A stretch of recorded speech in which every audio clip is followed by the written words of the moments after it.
Salo na sila kumain. Ang galing. Ang galing ni Sindit sa kani Tope. Salo sila kumain sa dugpod. Dugpod po almusal nila. Ayan. Gusto nila yun. Nag-aagawan sila sa isang plato. Ubus na. Ubus na ni Sandy. Ubusan si Tope. Tsaka si Patel.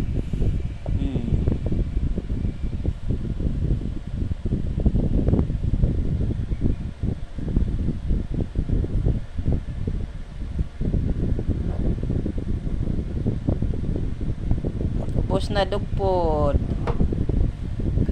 No, Pasel. Mukang. Wala na.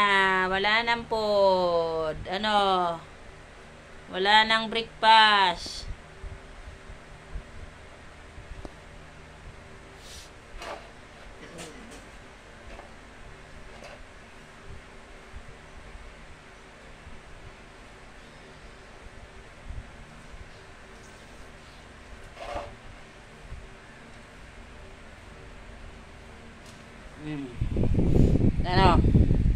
Napusog ka na, Sandy?